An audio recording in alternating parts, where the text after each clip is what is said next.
Сайн байцгаана үзэгчдээ. Манай нэвтрүүлгийн өнөөдрийн зочин Монгол Улсын их сургуулийн Монгол судлалын хүрээлэнгийн захирал доктор Заяа Батартай ярилцаж байна. Та сайн явж ирв? Сайн явж ирлээ. За, та Эстонд ажиллаад ирсэн. Эстон ч цахим засаглалыг жинхэнэ утгаар нь хөгжүүлээд манайханд нөгөө туршлага болох их олон дата мэдээллүүдээр манайхан Эстоныг жишээ болгож ярьдаг шүү дээ. Үнэхээр тэр нь амьдрал дээр, иргэдийнх нь амьдрал яаж мэдрэгддэг юм бэ? Тэр нь одоо хүн засаглалын сэдвүүдээр нэг цахим засаглал гэдгийг хамгийн одоо дэлхийн ертөнцид нэлээ өдөр жишээ болгож харуулсан юм орно л доо. Өөрөөсөө ч тэр нь ажил үйл явуулахад харагдаж байна. Тэр нь яаж одоо асуудлыг хялбар шийдэж болох вэ? Хүнээс хамаарахгүйгээр яаж одоо түрүүн шуурхаа шийдэж болох вэ гэдгийг л одоо цогцоор шийдсэн юм орно. Өөрсдийн тэр ахуй амьдралын хувьд ч гэсэн хүний хараат байдаас гараад ирэхээр хүн их тайван болд юм байна гэж би зүгээр тэнд мэдэрсэн. Юу гэхээр хүн нэг нэгнээс хүнээс хамааралтай үйл ажиллагаа яваад ирэх тусам хүний бүхэмдэл тэндээс бий болох их ундрал болдог шиг байна. Тэгэхээр тэр хараат тус байдлыг арилгаад хүний орон тэр цахим засаглалын хөшүүлтийг хангалттай сайн хийснээр бол энэ улс орон зүгээр одоо хөгжихөөсөө гадна тийм тайван байдал бас үйлчлэгний өндөр соёл харилцааны одоо гайхамшигтай тийм мэдрэмжийг хөвшүүлсэн ийм л сайхан ардам сайхан орон санагдсан. Эдгээр чинь нөгөө нэг өөрчлөлт байгуулалтын үеэр Латвиа, Эстон гэл тээ бүгд ингээд гарааны нэг ижил нөхцлөөс эхэлжсэн. Одоо эргээд харахад тэдний хөгжил ямар түвшинд хүрч байна? Тийм ер нь өөрөөсөө одоо ингээд хөгжлийнхаа тэр өсрөнгүү ч юм уу эсвэл бол одоо удаан ч гэдэг юм уу нэг шүүмжилж ярихгүй юм. Зүгээр ер нь өөрөөсөө бол яг хөгжлийнхаа зам мөрөөр явж байгаа. Бид бол бас хэдийгээр богино хугацаа туусан боловч бид тэр тухайн үеч одоо бас л нөгөө их зүйлд холбоот усаас хамааралтай орнуудын л хэсэг шүү дээ тийм ээ. Тэгэхэд нөгөө бусад зүүн Европын орнуудаа арах юм бол тийм хатсангүй том биш орон мөртлөө өөрсдийн тэр ухаалаг хөгжлийн замыг сонгосноороо богино хугацаа туусан боловч бид нар одоо хөгжлийнхаа хангалттай тийм сайн замыг бол бас өөрсдөө бий болгож чадсан гэж тэгж их бахархдаг улсууд юм байлээ. Зөвхөн бид нар бол хөвчлэн боловсрол шинжилгээ ухааныхаа салбарт Эстонийн тэр Тарту гэдэг их сургуулийн хүрээнд ажиллаж байгаад ирсэн л дээ. Тэгээд тэнд ректор нь жишээл одоо надтай уулзаад ярилцж байхад бид одоо ерөөсөө ямар нэгэн байдлаар төрөөс юм уу дээрээс юм уу хамааралтай байдаас ангид байдаг. Бид нэр хамгийн түрүүнд асуудаг юм. Та одоо жишээ нь таны хэн томилдог вэ гэхээр намайг багшаар томилдог гэж хэлж байгаа. Би ямар нэгэн айдасгүй ажилдаг. Тэгэхээр энэ бол манай хөгжлийн бас том шийдэл. Бид яагаад тэгэхээр тэр хараат байхын зовлон бол хангалттай авсан учраас хараат ус байхын тэр тэмүүлэл бол бидний бас хөгжлийн их зүг замд оруулсан гэж боддог гэсэн сонирхолтой шийдэл хэлж байсан. Надад бол бас содон сонсгоцсон шүү. Эстоны чи ихтэй сургуулиуд төлбөртэй юм уу? Төлбөртэй. За. Ер нь харьцангуй ихтэй сургуулиуд цөөвтөр хүн амч бас цөөвтөр учраас гэхдээ тэр цөөн их сургуулиуд бас чанартай боловсролыг эзэмшүүлж чаддаг. Түүгээрээ бол бас одоо дэлхийн энэ боловсролын төвшөнд дутгааргүй байр суурийг эзэлж чадсан. Сургалтын тэр технологи, сургалтын арга зарчим. За тэгээд хамгийн гол нь өргөний тэр арга зарчмыг өөрсдийнхөө сургалт болоод судалгааныхаа ажилд сайтар утгшуулж чадсан. Одоо ч гэсэн одоо явуулж байгаа үйл ажиллагаа нь бол аль болохоор тэр дэлхийн шилдэг технологийн утгшуулах чиглэлд анхаардаг учраас тэдний бас өөрсдийнх нь явуулж байгаа үйл ажиллагаа бид нар нэг хэд хоног хурал зохион байгуулад бас хамтарч ажиллаад ирэхэд илт мэдрэгдэж байна л дээ. За, хоёлаа үндсэн сэдвтэй оръё. За, Монгол судлалын хүрээлэнгийнхээ Эстонд ажиллаад ирсэн. Яг энэ удаагийн ажиллаар ямар асуудлыг шийдээд ирв? Нэгдүгürt дэлхийн Монгол судлалын төв нэгээр юм гэж байгаа юм. Эстон улсад одоо Монгол судлалын Тарту их сургууль дээр Монгол судлалын лаборатори гэж байгуулад тэр дорнохын судлалын төв гэж байдаг. Түүний дээрд Монгол судлалын лаборатори гэж байгуулад албан ёсоор бид нар бас энэ нээлтэн дээр оролцоод эрдэмтдийн хурал зохион байгуулад байгуулцаад ирлээ. Энэ хурлыг бол бас манай хүрээлэн хамтран зохион байгуулсан байгаа. Тэгэхээр дэлхийн Монгол судлалын төв нэг орноор нэг сургуулиар нэмэгдэнэ гэдэг бол бас их сайхан завшаантай хэрэгэлтэй. Тэр тусмаа бас Европын сонирхолтой хөгжлийн замыг туулж байгаа бас юм өрмөц оронд Монгол судлалыг сонирхож тэнд одоо Монгол судлалын лабораторийг байгуулж байна гэдэг бол цаашид Монгол судлалын нэг томоохон сонирхолтой төв байгуулах шанг татсан ийм сайхан хэрэг. тэ энд хэдийгээр одоо хурал нэг цомхон юм шиг боловч оролцооны хувьд 16 орн оролцсон. 16 орны төлөөлөлд оролцсон. Яг биетээр одоо биеэр ирж оролцсон. Цахимаар оролцсонтой толгом бол 20 орчим орны судлаачид оролцсон. Ийм өргөн гүрээтэй хурал болсон. За ер нь бол ихэвчлэн Европ эрдэмтэд оролцсон ийм сайхан үйл ажиллагаа боллоо. Тэгэхээр хамгийн сүүлд одоо дэлхийн Монгол судлалын төвийг Эстон улсад бас дэлхийд томоохон байр суурьтай тартуу их сургууль дээр нээж тэр нээх үйл явдалд нь оролцож хамтарсан одоо хурлын зохион байгуулалт ирсэндээ их баяртай байна. Энд чинь одоо тэгээ хөлийн гаднаагаа Монгол судлалын хэд төв гэсэн. За одоо орноор ирэх юм бол 17 дахь орн дээр аяг албан ёсны төв байгуулагдаж байгаа. 17 дахь. Бид нар өмнөх нь бол 2-3 жилийн өмнө Италийн Венецийн Кавскар их сургууль дээр Монгол судлалын төвийг байгуулж байсан. Одоо энэ бол 17 дахь орн болж байгаа. За бид нар бас тодорхой нөгөө учир шалтгааны үүднээс энэ ковидээс болоод зарим нэг төлөвлөж байсан орнууд жишээлбэл Австрийн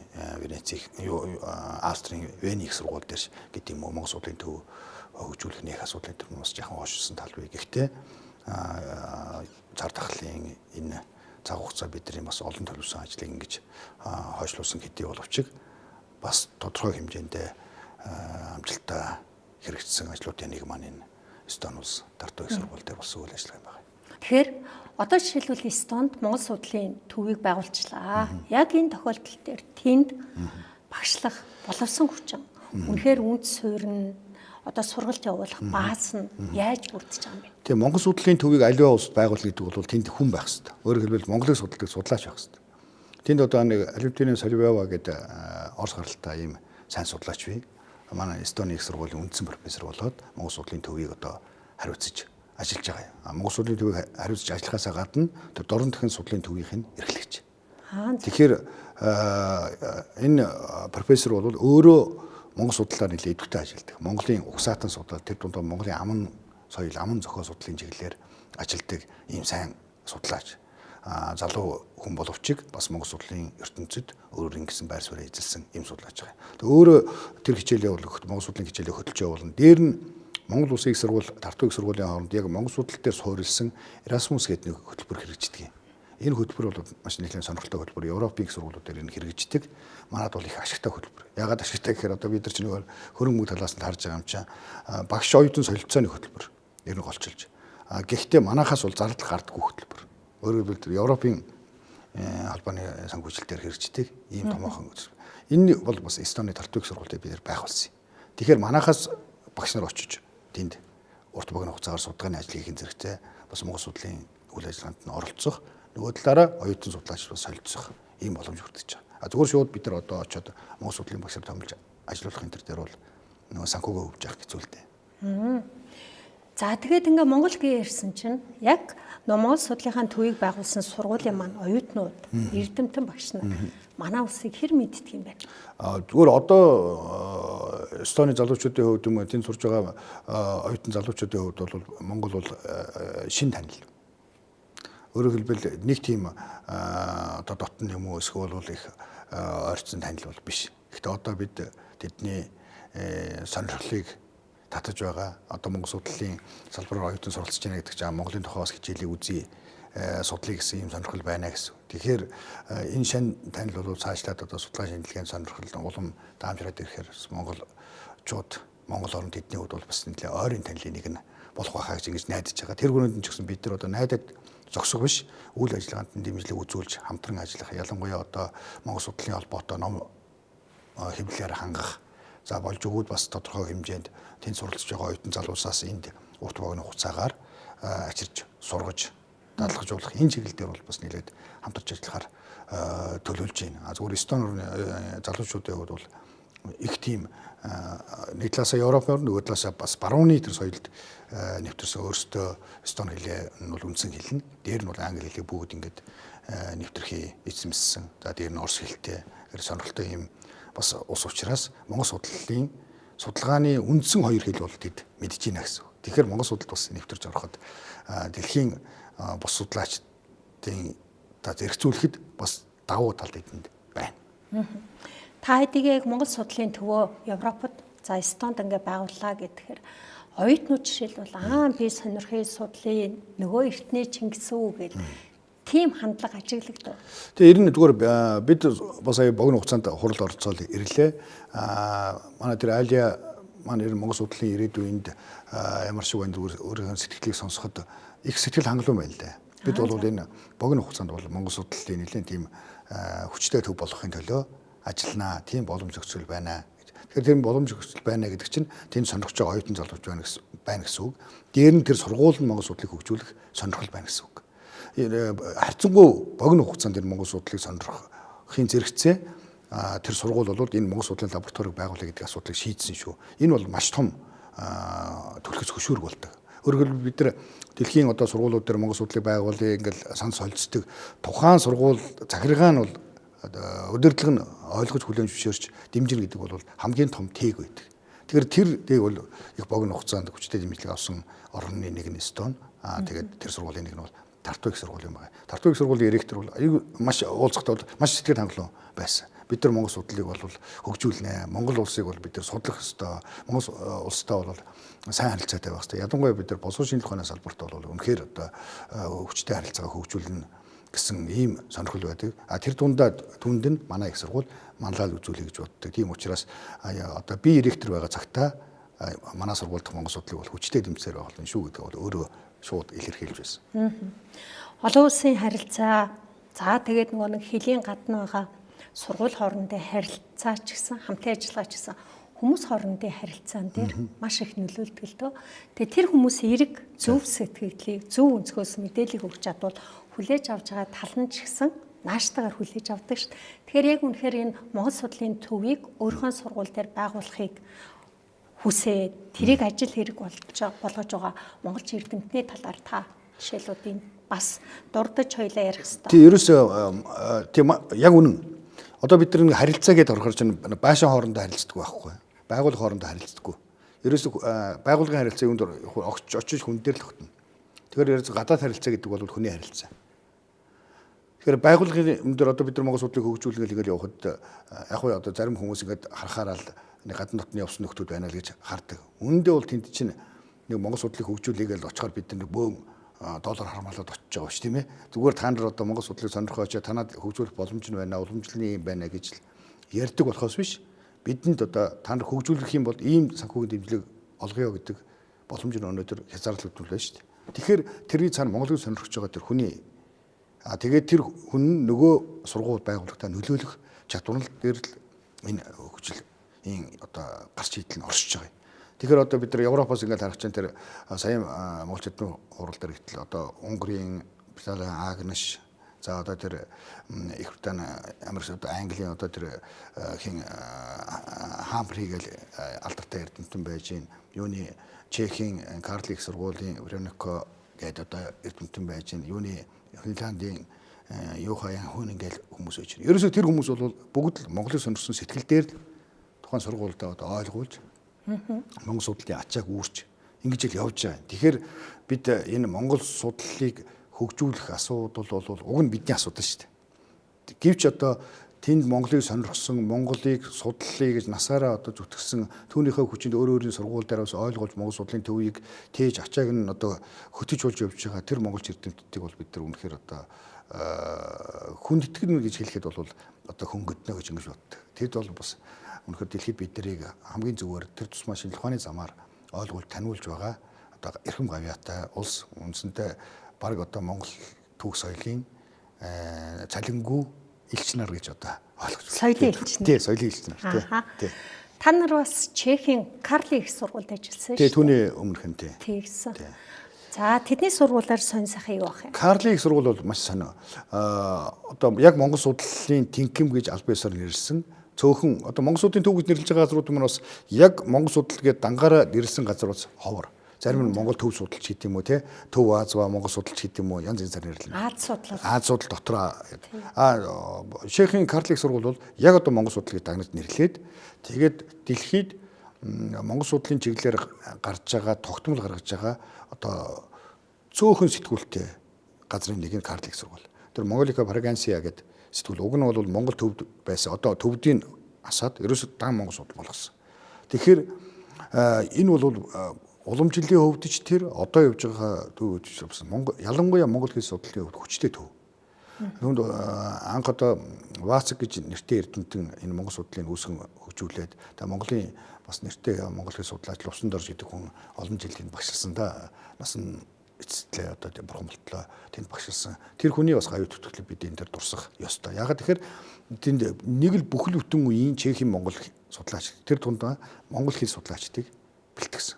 Одоо тэд бол дэлхийн монгол судлалд яг монгол хэлнийхээ мэдлэг чадвараар гайхдаг. Бүгдээр одоо монгол хэлээр ярина штэ. Тэгэхэд Чехийн энэ төр хоёр Вероника гэж хэлнэ. Тэр хоёрыг ярихад одоо нөгөө монгол хэл судлаачид нь одоо бишрэн монгол хэл нь гайхамшигтай гэж. Тэгэхээр тэгтлээ одоо монгол хэлийг сурч үндсэндээ өнөөдөр за бусныг омдохгүй байх яг монгол хэл судлал талаараа дагнаж ажиллаад дэлхийн монгол судлалын доторх нэг том салаа мөчөрүүлсэн монгол хэл судлалын түүчээ болж байгаа газар бол Чехийн Карл их сургууль. Юм ингээд үе үеэрээ идэх юм шиг байгаа. Одоо жишээлбэл тэр багшийн үеийнхэн, тэр судлаачийн үеийнхэн гэл. Тэгэд энэ үеийнхэн дараа үедээ сурсан мэдснээ өвлүүлэх тэр их чухал байдаг баг. Одоо жишээлбэл яг Карлийн их сургууль дээр тэр нь яаж мэдэгдэж байна вэ? Тэр ерөөсөө нөгөө дэг сургууль гэдэг чинь тийм ээ. Тэр дэг сургууль гэдэг бол хамгийн чухал. Тэр ерөөсөө дэг сургуулийг бүтээлчээр хөгжүүлсэн газар бол Карлийн их сургууль. Одоо зарим орны монгол судлалууд төвүүдээр янз бүр байна. Тухайн одоо профессор нь ямар чиглэлийн хүнээсээ шалтгаалаад тэр чиглэлний илүү давмгаалж хөгждөг. Нэг түүхийн профессор байжгаад одоо эзэн төрийн судлалаар илүү ажилтдаг бол эзэн төрийн судал тэр сургуульд илүү хөгжинэ. Тэгжээсээ дараа нь орчин үеийн Монголын түүхийн асуудлаар судалдаг хүн байр суурь эзэлчих юм бол орчин үеийн түүх давмгаалах шинж рүү ороод ирэх юм уу. Тэр нөгөө профессор буюу манлайлалаа дагж хөгждөг нэг юм жайг байна. Чехийн Карлийн сургууль дээр бол юу гэхээр яг тэр монгол хэл судлалын дэг сургууль буюу монгол хэл судлал дотроо угсаа хэл шинжилгээ үүднээс монгол хэлийг судлах.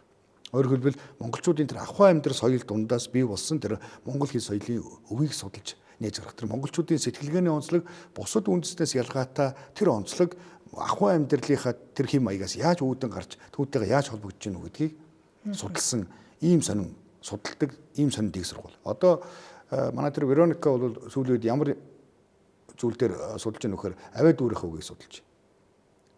Одоо ёо тигээс өсвөлээд энэ одоо монгол хэлний энэ авиа дүүрэх үг ямар онцлогтой байна гэдгийг судлаа. Тэгэл сая хурлын үеэр уулзахад маш сони юм ярьж илээ. Бидний мэдэхгүй, бидний мэдрээгүй тийм сонин гаргалгаа хийцсэн. Тэр чинь бас сонин байл да. Монгол хүн болохоор монгол хэлээ мэддэг гэдэг бас түүлийн итгэл үнэмшил бидэнд байна шүү дээ. Монголоор ярина гэдэг бол монгол хэлээ мэдж байгаа асуудал биш. Тэр монгол сэтгэлгээнийхээ цаад уг руу орж монгол хэлнийхээ мөн чанарыг гүн тэр чандаас нээж гаргаж чадсан цагталтаар монгол хэлийг мэднэ гэж өгний ярих хэвээр байна. Тэгэхээр бидний мэдэхгүй байгаа, бидний мэдрэхгүй байгаа зүйлийг олоод харцсан. За, саяын таны мат тавиал явж байгаа юм л да. Ёо ти. Тийм үү? Тий. Одоо жишээ нь юу гэж зарим одоо энэ авиа дүүрэх үгүүдээр болвол дэлхийн одоо энэ бусад хэлнүүд дээр янз байдаг. Эрийн ихэвчлэн дандаа тэр авиа дүүрэх хараад байж идэг гэнэ. Гэтэл монгол хэлний онцлог бол ихэнх нь үг бүтээдэг гэнэ. Одоо ёох гэхээр тэндээсээ ёолох болоод үг үтэл бүхэл бүтэн үйл үг болоод явчихна. Зарим нь бол одоо тити гэхээр титилэх гэж хэлдэггүй. Үүндээ бол хоёулаа л адилхан мэдрэмжийг үүсгэж байгаа үг. Мэдрэмж нэг нь болоход даарахаараа титиг нь нөгөөх нь бол өвдөхөөрөө ёо гэнэ. Гэтэл ёоны цаашаага үг үүсгээ явчихдаг. Титийн үг үүсгдэггүй. Тэгэхээр энэ нь одоо ямар учиртай байна гэсэн чинь энэ нь одоо яг цаад өнцг нь бол ийм байна гэдэг ингээд тайлбарлахад миний бүр одоо ерөөсөө ямар сони бэ гэж хэлэхээр л тайлбаруудыг хэлж байгаа байхгүй тэр богино хугацаанд. Тэгээд удахгүй тэр монгол хэлний авиа дүүрэх үг энэ судалгаанд бол одоо бидний хараагүй бид эргээд тэднээс суралцах тийм сонин судалгаа гарч ирэх юм билээ. Тэгэхээр би л тэнд одоо богино хугацаанд ярилцаад бүр гайхаад за одоо бид юун хамаагүй бас эднэртэй монгол хэл чинь ийм шүү тийм шүү гэж мэдэмхэрж ярих цаг бас ард хоцрох маягтай болж байгаа юм шүү. Өөртөө бас илүү судалгаанд нягт орж анхаарахгүй л гэж өөр ирэхгүй болгоцсон шүү. Тий. За баярлалаа танд. За баярлалаа. За үзэгчдээ өнөөдөр бид нар нэвтрүүлэгтээ зочноор Монгол Улсын их сургуулийн Монгол судлалын хүрээлэнгийн захирал доктор Заяа Батартай ярилцлаа. Та Монголын үндэсний олон нийтийн телевиз Монголын мэдээр сувгаар явлаа ирлээ нэвтрүүлгийг хүлээн авч үзлээ.